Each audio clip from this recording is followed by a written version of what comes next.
Sanibonani Dumelang kaofela. This is Mashia the Schist.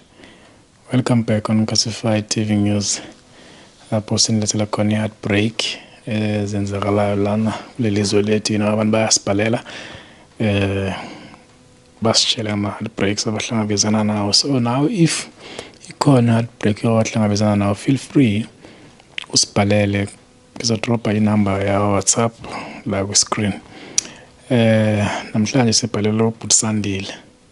So uBhutisandile wayesibhalela namhlanje uthi nakwa face heartbreak baby mama wakhe like yona heartbreak akahlangabezana nayo leyo umaningi amanye but abone ukuthi asibhalele le baby mama wakhe. So isitolo sakhe sifundeka kanje kuSandile babukele. Then if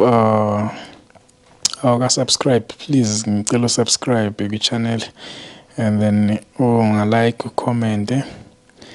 Then if ufuna ukusibhalela nayo heartbreak abahlangabezana nayo ungasibhalela, singayijabulela kakhulu. Ungaphinde ushaya notification button la, notification button if ufuna ukuthi ngaso sonke isikhathi if khona video postwayo ik-update ne. So ngisacela ukuthi without ukumosha isikhathi ne sijumpela kulona udaba lolo lwabhuti wami lifundeka kanje. Sanibonani ku-Classified TV News. Ngike ngathatha isinqumo nami sokuthi nginibhalele ngodaba lokho ngenzakalela eminyakeni edlulile, akusekudala kakhulu, into yenzeke manje nje futhi ngiyenze ngithi kuseduze kakhulu but ke sekunesikhashanyana yenzekile. Kona-ke ngingasho ngithi sengiphole kakhulu because kuwumuntu vele ohlezi ematasatasa, so anginasikhathi sokucabanga kakhulu, ngibe ne-stress and stuff. Ngamithisa intombazane ekhaya, okusho ukuthi mina bengumuntu osebenzayo, ngisebenza eGoli. So ngamithisa intombazane ekhaya, okusho ukuthi imitha kanjani, imitha masilibele sibonana ngoDisemba. So ngambona ngoDisemba kanti uzasala imitha-ke yena. Kangenaso even nesiqiniseko sokuthi umntwana wami but kangenasizathu sokuthi ngingaphika at the same time because bengitshela ukuthi if it happen again wami ngizokwenza sure ukuthi ngiya-find out ukuthi kuze kanjani ngabe yena wami ngokuthi-ke ngenza i-DNA test. Intombazane yangimithela ingane then ngiyaqhutshelwa ekhaya. So because ifamily yakhe strict kakhulu, baba wakhe nomama wakhe abayithathi nje nonsense. Ngabona sengithola i-call ethi nangu umntwana unomntwana ulethe umntanami la ekhaya. Ngabe ngiseGoli-ke mina-ke ngaphendula ekhaya ngathi bathi uzadlani le ntombazana nomntwana njengoba bemletha lapha ekhaya mina ngingekho. Wathi ugogo hayi, the only thing engingayenza ukuthi ngimthathe ayohlala nami. Angizange ngihesitate-ke because angifuna ukuthi vele intwana yami ibe seduze nami, ngimenzele konke engifuna ukumenzela kona, ngimbona because abafazi esikhathini samanje momfakela imali ukhava into zakhe and then 2 minutes later uyabuya futhi ukutshela ukuthi imali iphelile. Umntwana udinga u-1 no-2 only to find that imali yena yowenza izinto ezijabulisa yena. So ngabona kuyi-advantage ukuthi ngimthathe ngempela uzohlala nami la emkhukhwini. Kwakungekho lula-ke but in terms of cheating hayi angikhali because ngingacheat ngalesa sikhathi njengoba ngisho ngithi ngumuntu omatasa, ngisebenza ebusuku emini ngikhona endlini. So ngambiza, ngangamthembi nakakhulu because mina azange sijole isikhathi eside ukuthi ngaze ngithi ngiyamthemba ukuthi ngeke azenze izinto ezibhedayo if ngingekho because angene night shift ngisebenza as security and then imali bengiyihola bencane kakhulu. So ngiyacabanga ukuthi yona into yafika menza ukuthi angajabuli-ke le make efika. So wafika sahlala waphela amaviki abamabili abamathathu. Sithe sisaphusha nje sithandana ku-right ngingenankinga because ngamsusemakhaya singathandani but masefika sathandana because ngamtshela ngeke ngilale nomuntu engingathandani naye nje sivele sihlale nje just like that because sathi ukusuka abe enza ezinye izinto ezibheke eceleni while ngikhona then ngingabi ne-power yokumtshela angakwenzi lokho. So rather ukuze ngibe ne-power abe umuntu wami, wavuma naye zangabi nankinga ngalokho. So okusho ukuthi lapho ngirenta khona kuthengisa amakula kunendawo amakula aqashile kuleyo ndawo kule ndawo engirenta kuyona amakula aqashile. So mangifuna ukuyothenga nje ngithenga khona la eJarleton. Then nayo into eyenzeka. Mangiphuma mina ngemsebenzini. Usisi lo wahleli nengane yami ngithi sithando sami. Usala efaka leli ndiya endlini yami.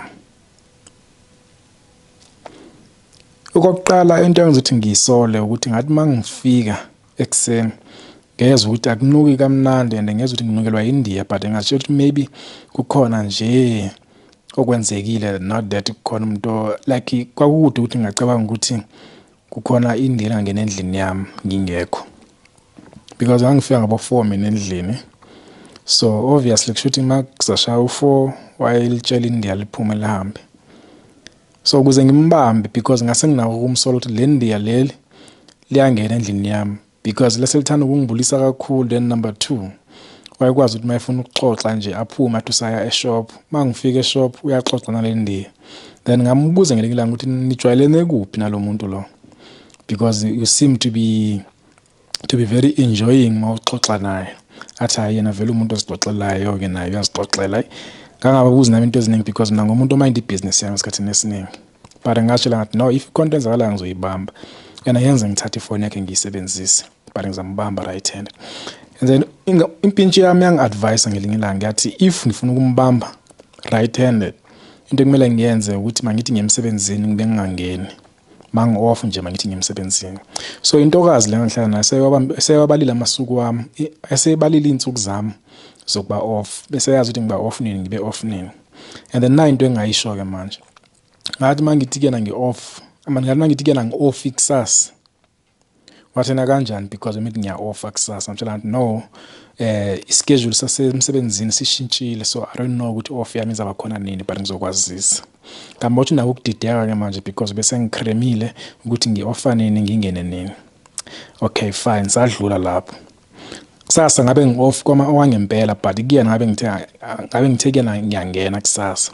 So the only thing engayenza ngathi mangiphuma late, ngaphuma nje umuntu emsebenzini kanti ngiziyela kumngani wami.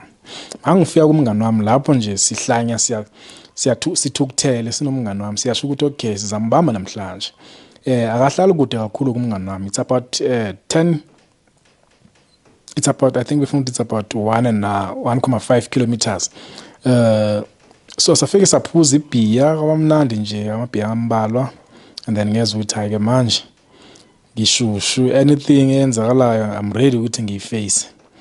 So ngalinda isikhathi sashabo 11 kashabo 12.